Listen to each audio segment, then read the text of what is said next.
last video, which I apologize for. So we're gonna try and knock out like 1 to 2 sections today. I apologize, my fan is on because it is hotter than hell outside. And it's awful because it's like been raining all day, so you think it would cool down, but no. Move the mic just a little bit. Alright. Nope, I just lost our bookmark, which is not really a bookmark. It's an Animal Crossing amiibo card. So where we last left off, we were talking about honey and different rituals, and specifically in Hinduism, where it's a birthright for a male child that involves sacred prayers, touching the child with gold, and feeding him honey and butter. So here's the next page. So, marriage. Over the centuries, honey and honey products have featured in many marriage ceremonies. In Viking ceremonies, the married couple drank mead and ate honey-flavored cakes for their first month together, while an ancient Egyptian marriage contract tells us the groom bound himself to his bride with 12 jars of honey each year. An old Hindu wedding ceremony involves anointing the bride's forehead, eyelids, ears, mouth, and genitals with honey. On kissing her for the first time, her husband then declares, "This is honey. The speech of my tongue is honey. The honey of the bee is dwelling in my mouth, and in my teeth dwells peace." In Africa, there are similar customs. In Galand, a country that bordered Abyssinia, a bridegroom had to bring a fair quantity of honey to his intended bride. I read that right. To his intended bride before the wedding. If the amount was unsatisfactory, the bride and her family rejected him as a future husband. So it's like a dowry. That's kind of neat. In Morocco, the guests are given honey before the wedding ceremonies, and the groom feasts on it afterwards, apparently because of its power aphrodisiac effect. I did not know. Does it really have? Maybe it's like a specific type of honey. In Europe, too, honey has an important place among the wedding festivities. When a Polish bride reached her home after the ceremonies, she was led 3 times around the fireplace. Her feet were washed, and when she entered the bridal chamber, she was blindfolded and honey was rubbed on her lips. The Bulgarians offered a special soup to the bridal company called okrap, which is made from wine and honey. The wedding cake baked with honey is broken over the head of the bridegroom, and some honey is rubbed on his face. During Swedish wedding festivities, honey was liberally used. According to ancient records, in 1500, when the daughter of a wealthy Swede named Kronos was married, half a ton of honey was consumed. In modern Greece, some of the ancient customs remain. The groom's mother waits at the door of his house with a jar of honey. The bride must partake of his honey when she arrives so that the words of her lips may become sweet as honey. The remaining contents of the jar are smeared on the lintel of the door, so strife never enters the home. In Rhodes, when the groom arrives in his new home, he dips his finger into a cup of honey and traces a cross on the door. In Brittany, Westphalia, and Lincolnshire, the betrothals are announced to the bees themselves, and the hives are decorated with red or white ribbons. Part of the wedding cakes are placed before them, and the new couples must introduce themselves to the bees to ensure that their married life is lucky. Alright, before I move on, there's the picture on that. You can see it from Breeze-Can. So just some hives and bees.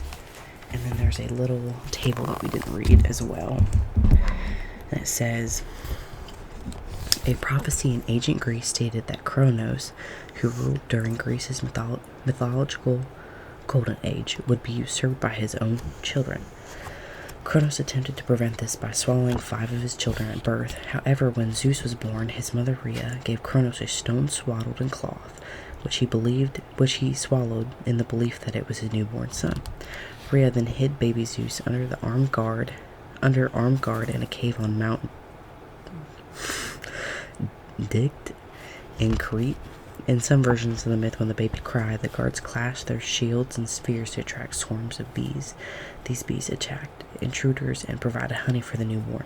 In other versions, nymphs or bee maidens fed the child honey. Zeus later fulfilled the prophecy Cronos had feared by tricking his father into disgorging his siblings and leading them in revolt against Cronos. Zeus banished his father and became the supreme god in the Greek pantheon. Okay. So then there's another table here, and then we'll pick up where we left off on this page. So honeyed words. So Melissa it means derived from honeybee in Greek. Melliferous, which is Latin mel, honey plus fur, bearing, yielding or producing honey, hence the Latin name of the European honeybee, which is Apis mellifera, and then mellifluous, which I think is literally the same word. How's that different? It's spelled the same. And it says pleasing, smooth, and musical to the ear. Maybe I'm pronouncing it wrong. Alright, so that's where we left off. So in Hungary, the bride baked honey cake during a full moon hold on, let me restart that.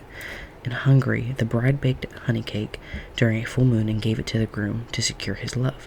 After the First World War, the town of Keksschmidt decided that every newly married couple should receive a beehive and a swarm of bees as a wedding present from the municipality to encourage apiculture. Again, I'm so sorry if I pronounce something wrong. I have severe dyslexia, like really bad dyslexia, and also public education. So, while honey is both a pure and irresistible pleasure, it's also symbolic of the idea that both the carnal and the chaste can and should coexist within marriage. Alright, so now we're moving on to death. So we went from getting married to death. Honey is a superb preservative. It is hygroscopic, which means absorbs water, and antimicrobial.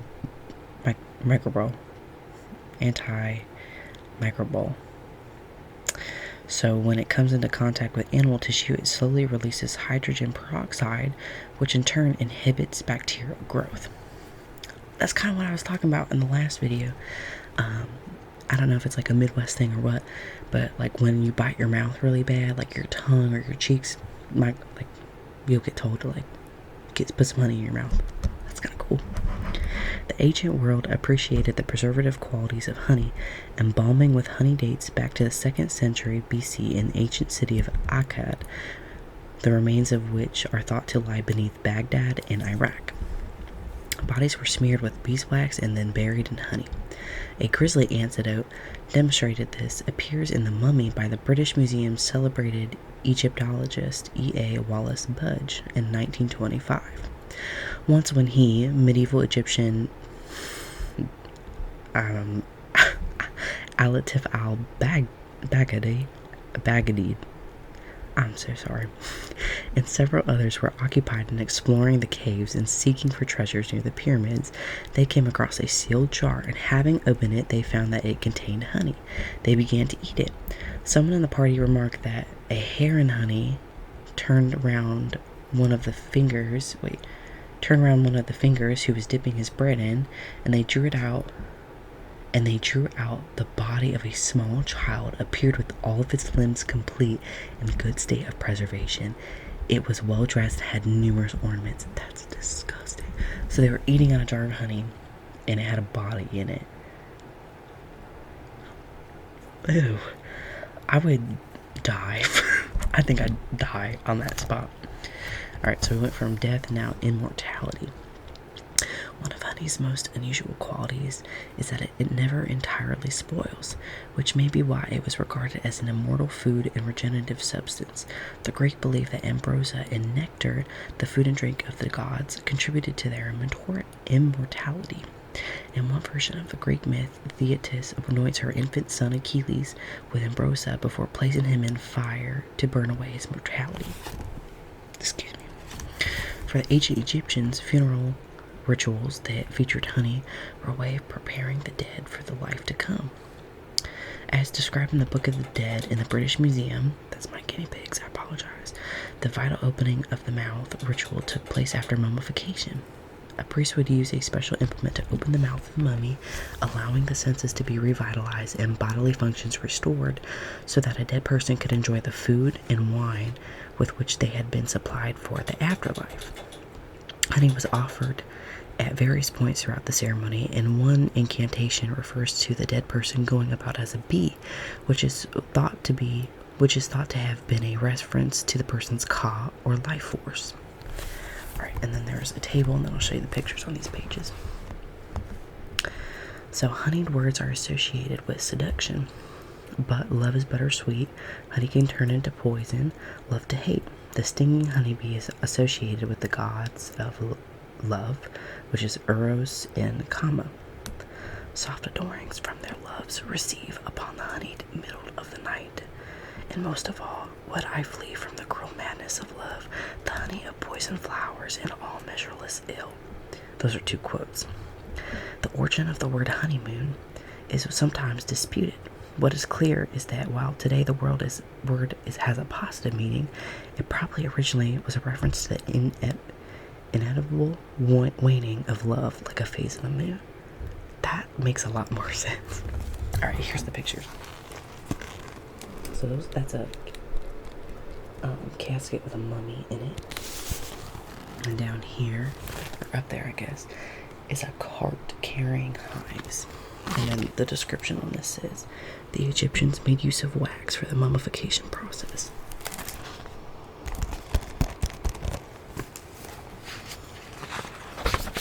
Alright, so we're at a new section now. Honey hunting and early beekeeping. I'm going to readjust because my back is kind of hurting. Hunting for wild honey. Bees' nests are usually tucked away in virtually inaccessible cavities or hidden in trees. They are tricky to find and even trickier to access.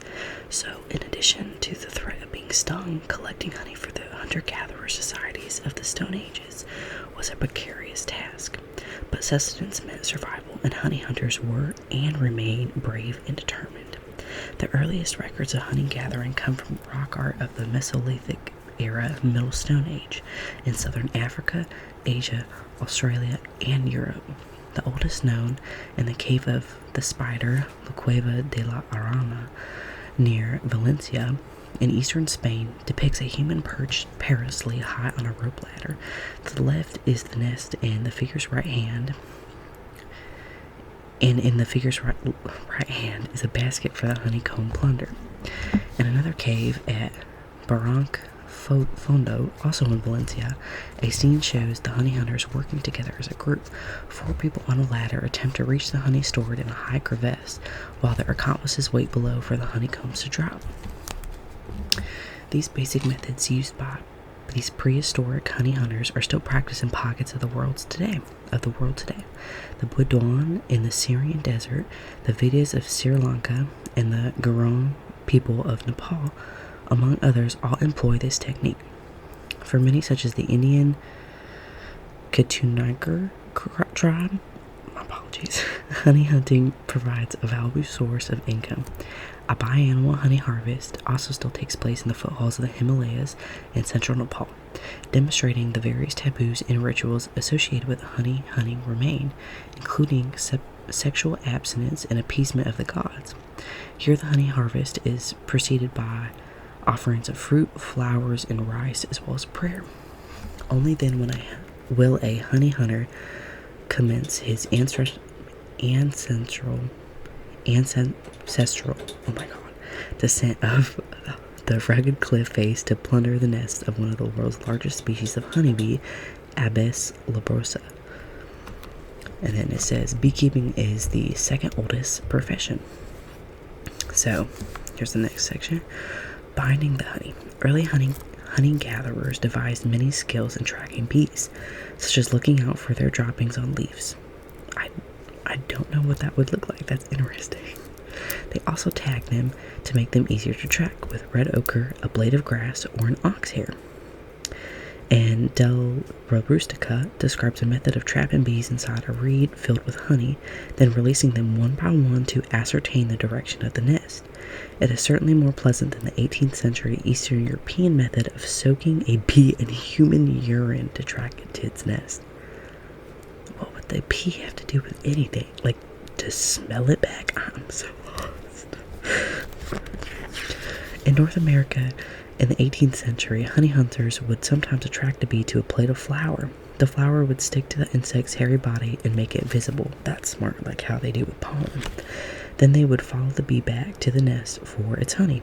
This is called coursing and is still practiced in some areas of the world today. The splendidly named bird indicator or greater honey guide shares a close relationship with humans in finding honey. While the bird is an expert at tracking down bees' nests, it is not so expert at breaking into the nest for foods. So here's the picture here.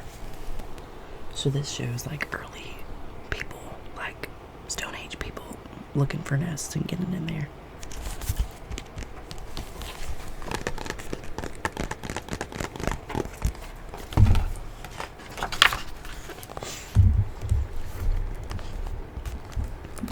Humans, on the other hand, can open the nest but require assistance in locating it first.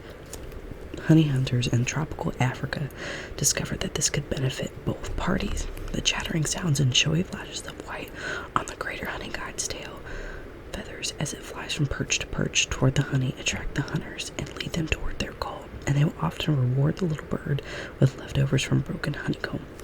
That's pretty neat.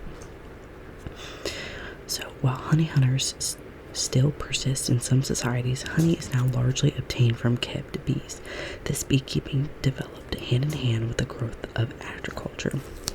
At the end of the Ice Age, around 10,000 years ago, small groups of humans moved seasonally to obtain food. By around 8000 BC, however, some of these hunter-gatherer groups had started to settle year-round in favorable sites around lakes and rivers, most markedly in the Fertile Crescent, an area extended from the eastern Mediterranean shores to the Persian Gulf, which today would cross Israel, Lebanon, Jordan, Syria, Iraq, Kuwait, Turkey, and Iran. As agriculture developed, augmented over time by irrigation techniques, terracing, the cultivation of fruit, and domestication of livestock, so grew the foraging opportunities for wild bees. Bee numbers increased, and as bee colonies outgrew their nests, they sent out swarms to establish new nest sites. Agricultural beekeeping may, therefore, have been triggered by accident, as swarms nested in woven baskets or baked mud water pots left lying around outside in these early settlements. It is likely that human settlers would have been quick to capitalize on this. Deliberately providing nest sites for bees close to home was far more reliable and much less precarious way to obtain honey than hunting for them. Alright, I'm going to read this table and I'll show you the pictures. A few facts about bees. There are 25,000 known species of bees. I know, let's see, carpenter bees. I know those ones. I know the average honeybee. That's it. That's all I can think of. Or just what bees count as bees? Because then that's another one, I guess. Each type and species of honeybee performs its waggle dance in a slightly different way. The queen bee is wholly unable to care for herself. She has attendant bees that follow, feed, and groom her and carry away her waste. Damn. A honeybee dies after it stings, unlike a wasp. The queen bee does have a stinger, but has smaller barbs, and unlike with other bees, may be extracted after her sting without killing her. Though her sting is most often reserved for killing other queens within the hive, this does mean that she is capable of stinging many times. Male drone bees die soon after the act of mating. Yeah, don't their penises explode or something? Or it's that, or they have sex and then it to get away, it gets stuck, so then they explode. It's something like that. Queen bees often make a piping noise, variously described as sounding like a quacking or tooting noise of a toy trumpet. It can be clearly heard outside the hive, has been said to give an either a G sharp or an A in pitch. That's kind of cool. So this picture right here is of the the honey guide that they were talking about. And then this picture right here are ancient hives that were discovered. That's pretty cool. So they look like how they were talking, like mud baskets. Or mud water pots, I mean. That's neat. Alright, so we're back to Egypt again. Egypt did a lot of stuff, which is really cool. I don't know about you guys, but I had like such a big phase with like ancient Egypt. It's just so interesting. Okay. The earliest form of organized beekeeping was in ancient Egypt. The annual flooding of the Nile Delta plain created an area of rich silt that was ideal for agricultural development. Crops and wildflowers such as chamomile, clover, wild celery, cornflowers, flags, and roses flourished beside the river, the nectar of which would have been ideal for bees. The bee was adopted as a royal symbol in pre-dynastic Egypt, and by the first dynasty, 310 to 2890 BC, there was already an official sealer of the honey, suggesting that the hive keeper existed by then. The earliest direct evidence of an organized honey industry in Egypt comes from the remarkably clear and detailed stone bas-relief found in 1900 at Abai Garab in Lower Egypt in the Temple of the Sun, which dates to around 2400 BC. One of the four scenes that comprise the relief clearly shows 9 horizontal placed pipe shaped hives, probably made from Nile mud or clay. A man is depicted taking honey from the hives, and in his hand he holds what is probably a block of dried cow dung, which is used to smoke the bees. The 3 other scenes show men filling jars with honey, pressing honey, and sealing the jars, most likely with the owner's seal.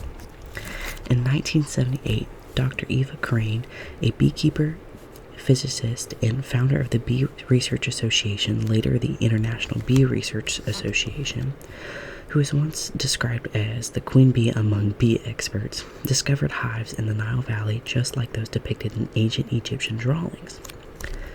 The horizontally stacked cylindrical hives were made from interwoven twigs and reeds, which had been covered in sun-dried mud or clay. The gaps between them were filled with mud to increase stability. At each end was a mud disc, and at the front was a flight hole for the bees, and at the back the disc was removable so the beekeeper could pacify the bees with smoke before harvesting the combs.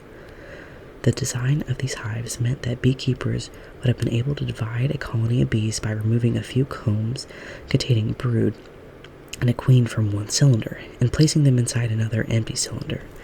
This would have allowed a bee colony to expand while at the same time discouraging it from breaking away in a swarm and nesting elsewhere.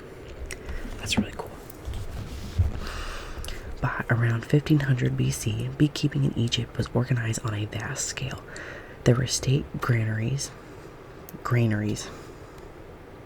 production lines, and accompanying administration. Scribes noted down all the jars full of honey presented by peasants as payment, and an official was responsible for receiving honey and other valuable products as offerings at the temple. A colorful wall painting on the tomb of Prime Minister Recamir in Luxor, which dates to be around 1450 BC, shows that honey vessels were stamped according to quality and color, or stiff, denoting pure honey, light in color, and desert, indicating a reddish colored honey from the desert. Alright, and now we're going to ancient Maya. And then I'll finish this one. I'll show you some pictures. Make sure it doesn't end off weird. Alright. Again, pronunciation, y'all. So the Yucatan Peninsula in Mesoamerica, dividing parts of modern Mexico, Guatemala, and Belize, was the home of the ancient Maya roughly 18,000 years ago. A highly developed culture, the Maya had their own language and hieroglyphic writing, and built spectacular temple pyramids the remains of which still stand beneath the swampy green canopy of the Yucatan jungle. Spanish explorers such as de las Casas, who discovered the Yucatan in the 16th century, was astonished to come across the hives of tame bees. Mayan beekeepers had learned how to divide existing hives to increase the number of hives and amount of honey produced while taking care not to overharvest which is harvesting was done only twice a year as part of a religious ceremony. The visiting Spaniards found large apiaries, 1,000 to 2,000 hives of a native stingless bees, and a well-developed trade in beehives and honey. They were brought many quarts full of honey, which they reported to be white and excellent, and not at all inferior to that of their native castle. Okay, so on this page, this is the hieroglyph for beekeeping. And then this is what they were talking about in that passage, depicting early beekeepers in Egyptian history. And then on here,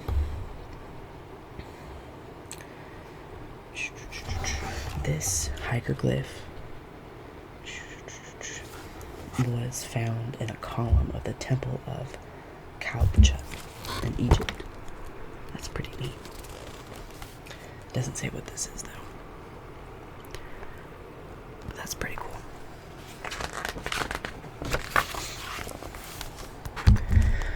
Okay.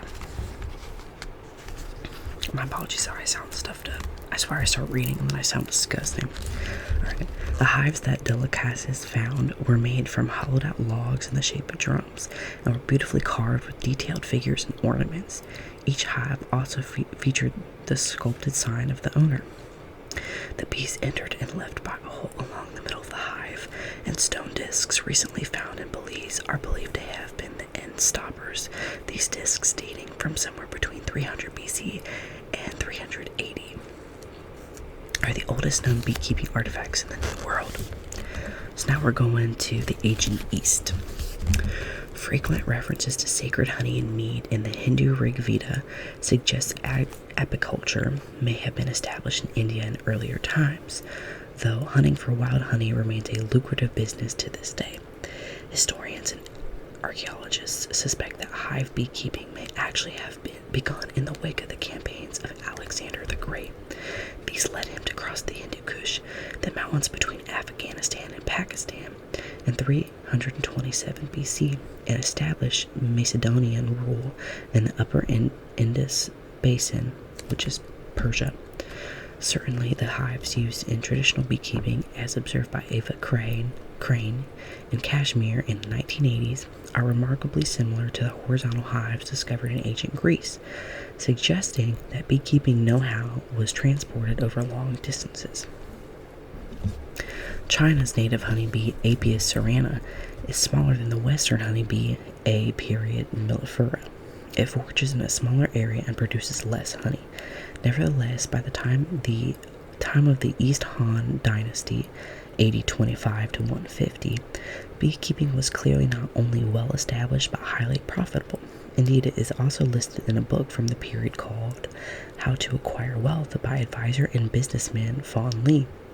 According to Kasi, a story written by Huang Pimi in 8200s, more than 300 men went to learn beekeeping at Hanyang in the modern-day Shanks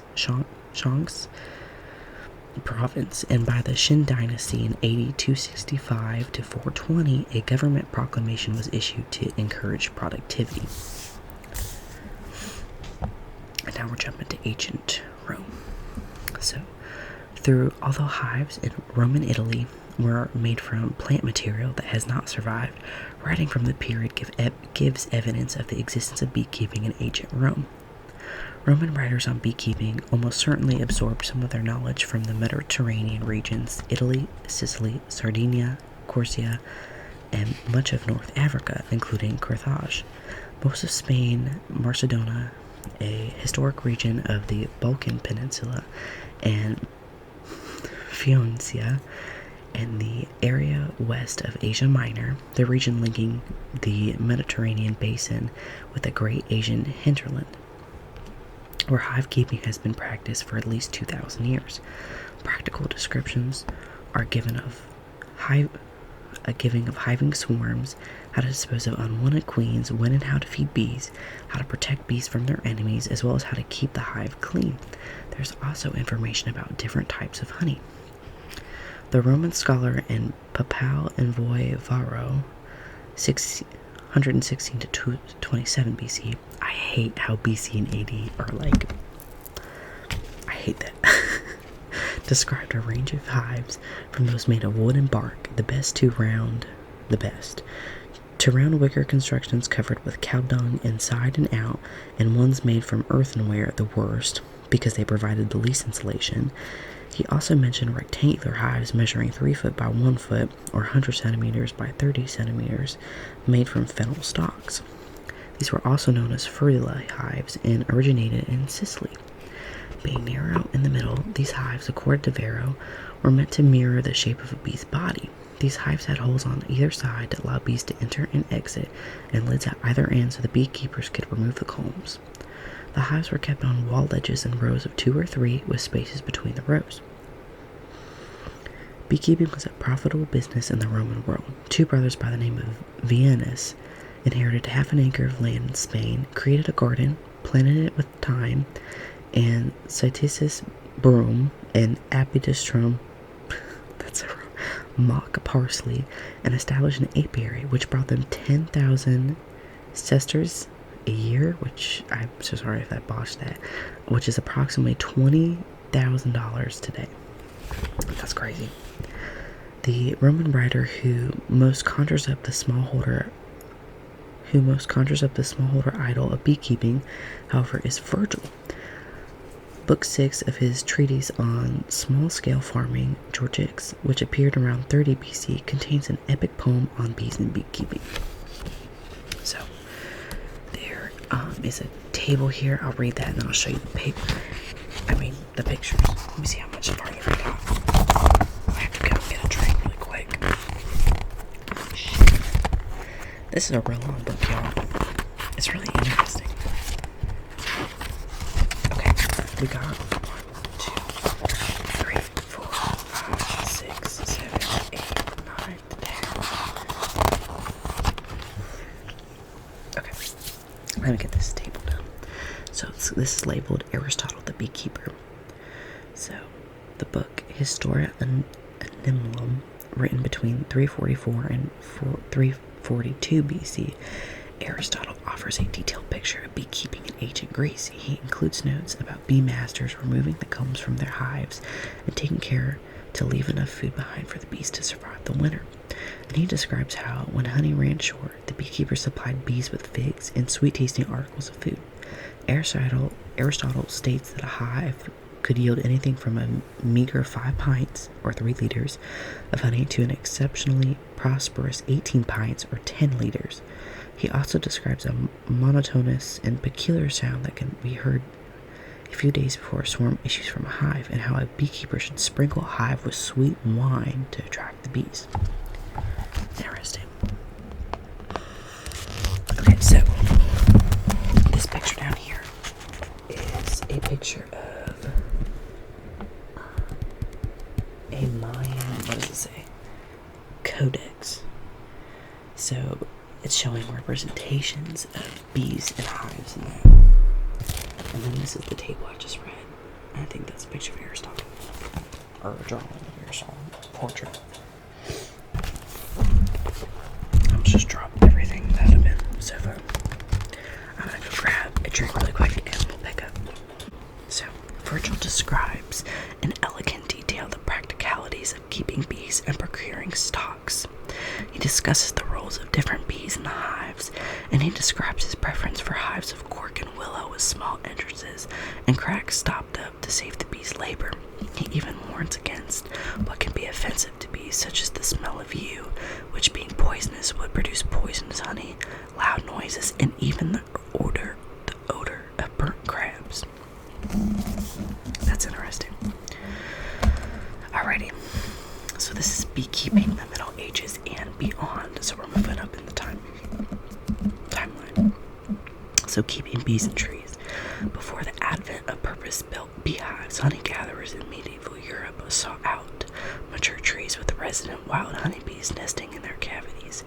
Once they found a nest, the beekeepers protected and nurtured it, often by cutting a small flight entrance into the tree for the bees to continue to go in and out naturally, and then fitting a wooden door to protect the nest from bad weather and predators.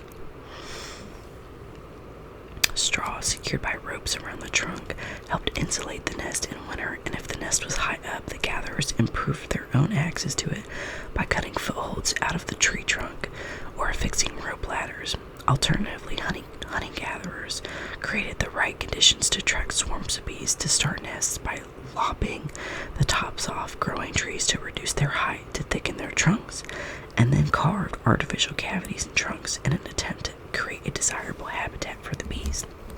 Whichever solution was adopted, throughout spring and summer, the early beekeepers left the bees alone to get on with the job of making honey. The reward for their patience was the honey harvest in early autumn. Throughout Russia, Poland, Germany, and the Baltic region, tree beekeeping developed wherever the climate was warm enough and the trees large enough. This often led to the creation of bee forests, usually owned by aristocracy or the church.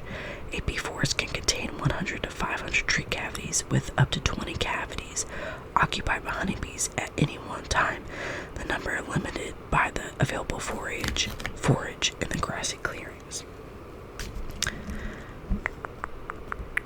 And then here is a little table talking about biblical beekeeping. In 2007, archaeologists, scientists, and historians alike were thrilled by the discovery of 300 ancient hives during an excavation at the site in Tel Rov in Israel. Amazingly intact and stacked in rows of 3, the hives were similar in style to those shown on the Egyptian Temple of the Sun bas-relief, which we saw previously. They are made out of straw and unbaked mud, cylindrical in shape, and measure 32 inches or 80 centimeters in length and 16 inches or 40 centimeters in diameter. One end of each cylinder is closed and has a small hole for the entry and exit of the bees. The opposite end is covered with a clay lid that can be removed to extract the honeycombs. These hives have been dated to the 9th or 10th century BC, to the time of King Solomon, and to prove that there is no mention of beekeeping in Hebrews scripture, it is well established in the Holy Land during biblical time. Experts estimate that the hives would have produced around half a ton of honey each year. Holy shit. Such a valuable yield may explain why the hives were situated in the heart of the largest city in the area. So here's a large picture here. This is depicting the European middle-aged people making their forests for bees, in the trees. You see?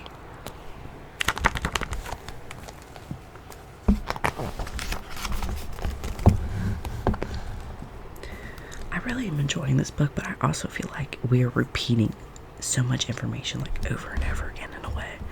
I'm interested, but I feel like we've been through this already. Just some of the stuff though. Alright, so here's keeping bees in hives. Bee forests, though they played an important role in the local economy, had their downside. The bee nests were widely spaced, and attending to them was time-consuming. One solution was to cut down the part of the tree that contained the nest and transport the resulting log hive closer to home. That's kind of smart. Where it would sit either on the ground or on a slab of stone or wood next to other hives, creating a woodland apiary.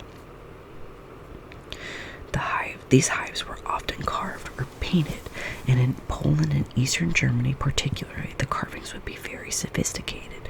The largest log hives were often carved into human forms, with a back access for the beekeeper and an entrance in the chest or navel for the bees. Ew. Imagine a bee going in your fucking belly button. God, sorry. That's so weird. Smaller logs might be carved into bears or other native animals. Some of these carvings survive, and examples can be found in the Jan de Szaharan Museum in Poland, where there is permanent exhibition related to the history of apiculture and to the beekeeper and priest Jan de Szaharan, who designed the first successful movable frame hive. That's pretty neat. In England, the earliest hives of pliable willow or hazel wands, woven around a circle of stakes that joined at the top. They were coated or clumed with a mixture of wet cow or oxen dung. So much cow shit used. That's so crazy. And ashes or gravelly soil in spaces between the woven stems. This mixture set hard, sealing the hive, and it became waterproof. I just don't like. My thing is, didn't like the Romans, like, this might be after this time period, but like, didn't it? I mean, I guess you wouldn't want cement, honey hives, and all that, but like, why? I just, that's like, why animal poop? In wetter parts of continental northern and western Europe, where willow was commonly available, wicker was used in hive making. In drier cereal growing and grassland areas, straw reeds and sedges were twisted into ropes before being coiled in ever-increasing circles and stitched with blackberry briars to basket weave hives or skips. That's cool. Alright, so now we're doing some information on skips. Tribes of the Elbe region of Germany are believed to have been the first skep makers.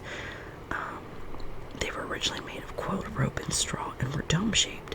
An alternative made elsewhere was the conical wicker hive, made in a similar way to making a basket. Sticks were often inserted near the top of the skep to provide a support from which the bees could build their combs. A little roof or hackle made from reeds and a wigwam shape to fit over the top of the skep offered more protection from the weather. Skeps evolved into two main types: the clumed and hackled covered ones that usually sat on individual stands, and the unclumed, which it means uncovered, ones that were lined up in rows beneath a lean-to roof or penthouse. Honey was originally harvested from a skep by a method known as sulfuring. The skep was placed over a pit containing burning sulfur, candles, or paper darts, impregnated with sulfur. That's such a weird word. The poisoned dead bees would then be shaken from the combs before collection. By the mid-19th century, the practice of driving was used instead. An empty skep was placed above the full one, while a beekeeper drummed rhythmically on the lower one, and the bees crawled into the upper skep, leaving the combs behind for harvesting. That's probably a better way, because that, I mean, just killing the bees every time you harvest, like, damn. Alright, so we're reading this table here. Beekeeping in Africa. Beekeeping has a long history, not only in Egypt, but somewhere else in Africa. African bees are very productive, but some races can also be defensive. Beekeeping in Sub-Saharan Africa requires techniques different from keeping European bees in the rest of the world. Beekeeping is being encouraged in Africa. It is easy and cheap to start, requires little land, and is therefore ideal for small-scale, resource-poor farmers. In addition, it can provide valuable food and medicine for the family. And cash crops of honey and beeswax to take to the local market. Parts of Africa, such as Chad and Upper Volta, now Burkina Faso, still use tree stumps and clay pots of various sizes as hives, as they have for centuries. I wish they would kind of touch on the different beekeeping techniques. Like, if they're mean bees, like, damn. Okay, so the picture's on here. So this is the human carving they were talking about. Isn't that creepy as fuck? Can you imagine, like, you're coming home late, and, they don't got, like, lighting like we do. You're walking in the field with a candle and you see that. You're gonna shit your pants. Like, look at that. That's terrifying. That's terrifying. And then up here, that's like the basket hive. And down here, that's them showing how they'd collect it.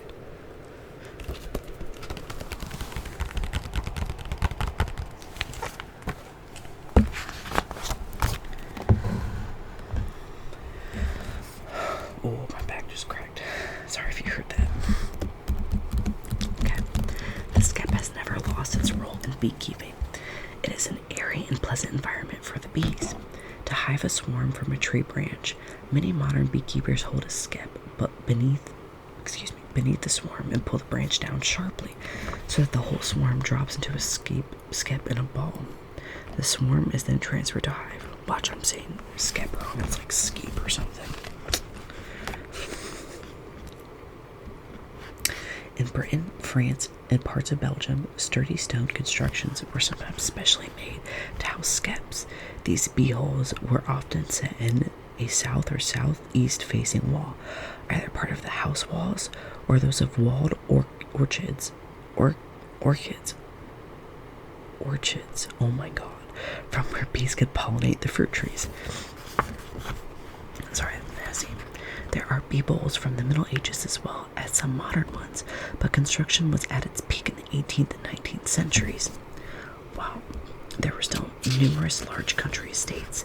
An unnamed apiarist of the 17th or 18th century, quoted by Malcolm Fraser in History of Beekeeping in Britain, 1958, advised, "Let the hives be set as near as the dwelling places conveniently can be, or to rooms most occupied for the readier discovery of rising swarms, or to be apprised of accidents. Besides, the bees habituated to the sight of the family will become less ferocious and more tractable."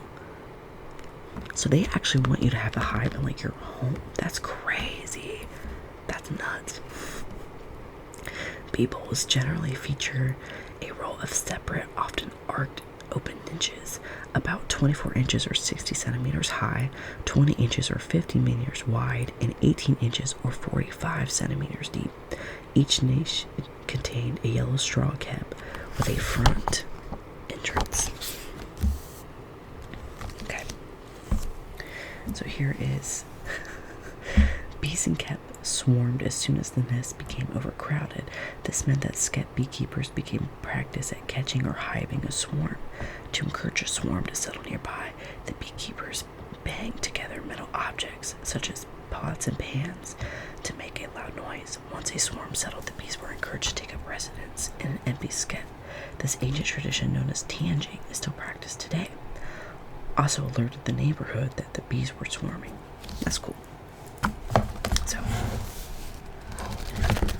this picture is a Dutch the beekeeping scene. So that's what their like suits look like.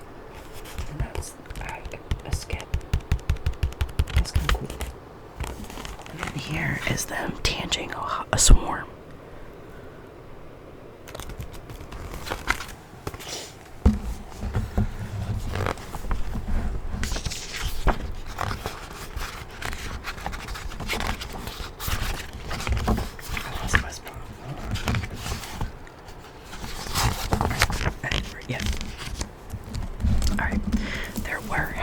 Many different designs, including square bowls, one with stone lips at the front on which the bees could land, and others with wooden doors. Sometimes there were even 2 or 3 rows of niches, one above the other, and occasionally just a single bowl. Many bee bowls and shelters can still be seen in ancient buildings, ecclesiastical remains, and country houses or old farms. There are also examples of skeps and hives used as architectural ornamentation and in coats of arms carved in stone. There are more than 1,400 known sites of bee bowls in England, Ireland, Scotland, and Wales. These can be viewed online at the International Bee Research Association, and then it gives you the link. Many are accessible to the public, including a spectacular one with 2 rows of bowls, some with doors in the Lost Gardens of Helgen near Mevagissey in Cornwall. An incredibly ornate freestanding stone example was discovered in Nailsworth, Gloucestershire, and has now been moved to St. Mary's Churchyard in Hartbury. A bee shelter, not a traditional bowl. It was built in the mid-19th century for an ornamental garden and has spaces for 28 skeps in 2 rows, and further accommodation and larger arched recesses in the base. So the word bowl derives from a Scots word meaning a recess in the wall. Throughout British Isles, bees are also kept in bee boxes, bee houses, bee keps, bee niches, bee shells, and bee walls, and each different area calls them a different thing, which is kind of neat. Alright, so beekeeping and the law. Once beekeeping became part of the economy, it was usually incorporated into law. The Hittite Empire in Anatolia in modern-day Turkey and Syria, is the source of the first known legislation surrounding bees and beekeeping. At Bakaskoy,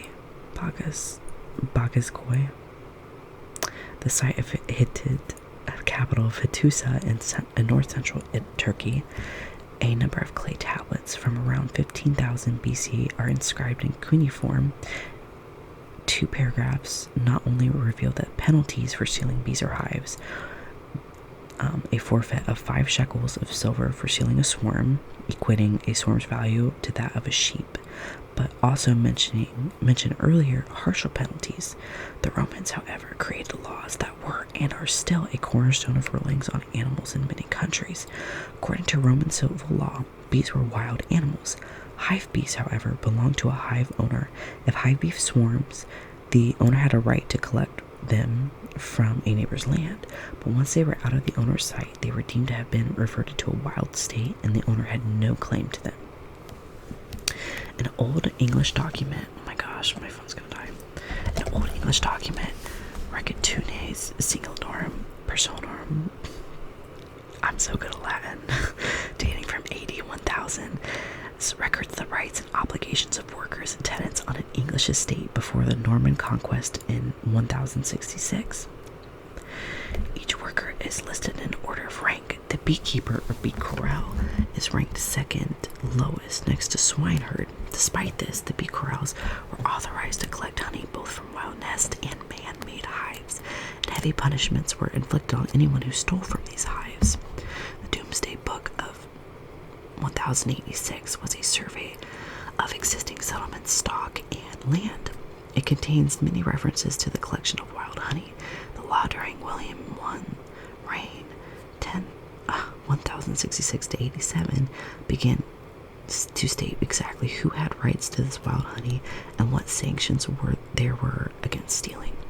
2 centuries later, and 2 years after it was first written, the Magna Carta triggered supplementary legislation, including the Charter of the Forest. This charter, sealed in 1217 by Henry III, repelled the death penalty for taking royal game. It also allowed people to take the natural produce of the forest, which included honey and beeswax, and it remained in law for over 750 years until 1971.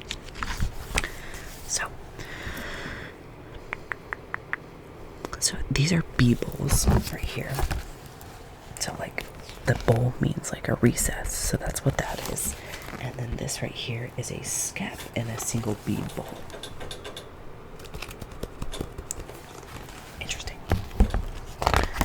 We'll see how long we're gonna go before my phone dies. We don't got that many pages left. I don't know if we'll make it in time. Okay.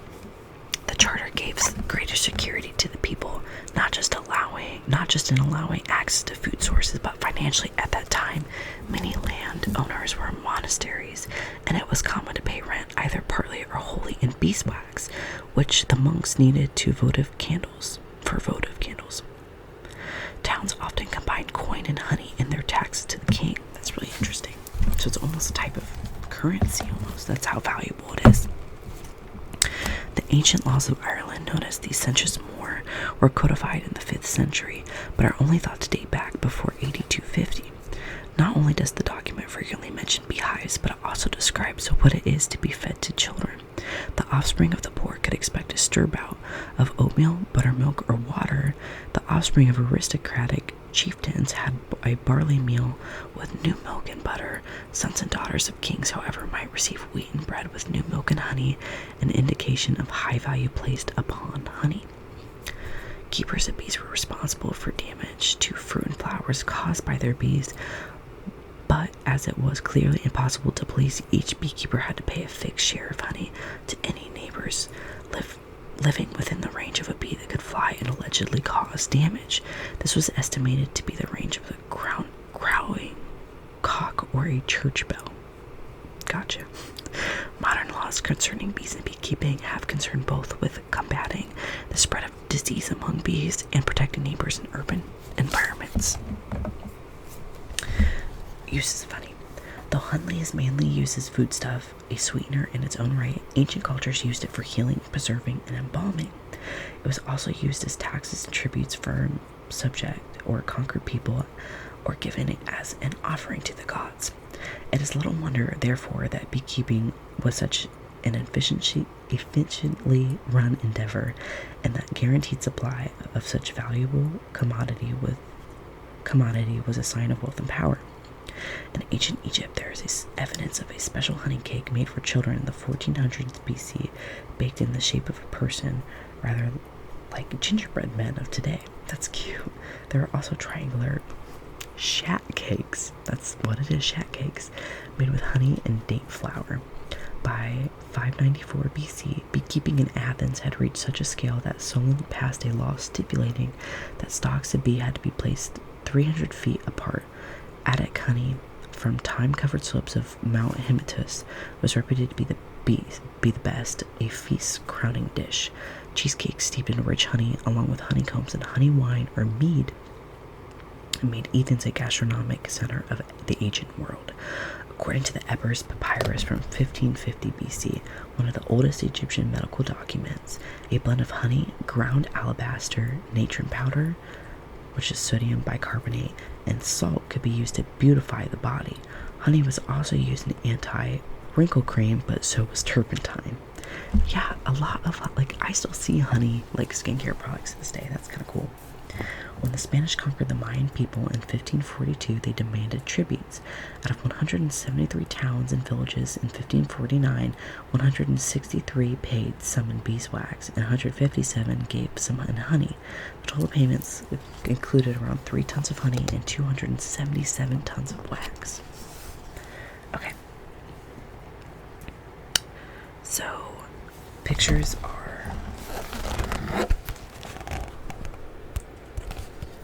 showing bees and stuff. That's from a manuscript, and this is a fragment from the Epirus Papyrus up here.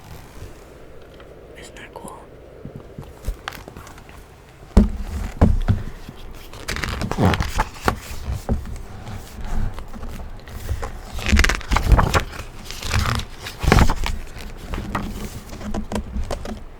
Okay. The first record we have of the use of honey in a prescription appears in the Sumerian clay tablet found in the Euphrates Valley, which is present-day Iraq.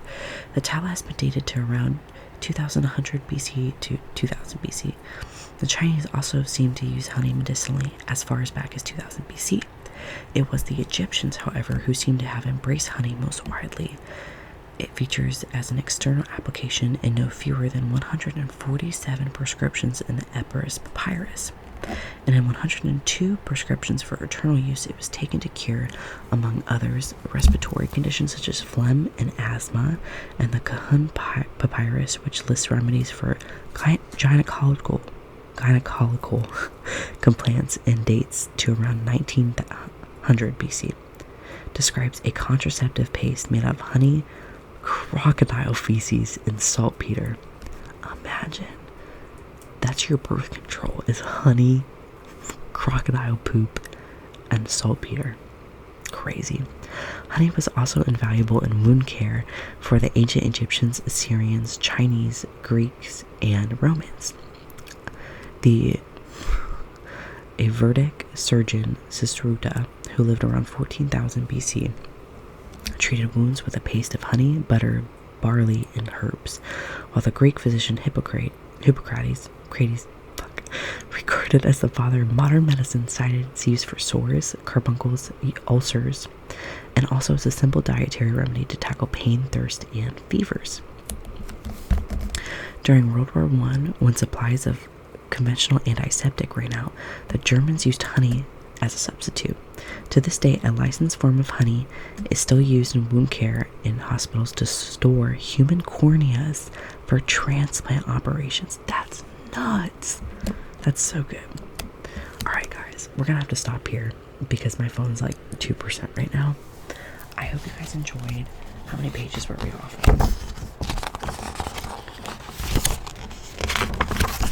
Only like 3 pages off. Oh, we're close. Maybe I'll turn my phone back on after I charge it, but if not, I hope you guys enjoyed this reading. If you guys do enjoy it, I will keep reading this. I think it's really interesting. The next section is about scientific advances in beekeeping. So, I hope you guys enjoyed, and I hope you found this video relaxing. I hope that you sleep so good tonight.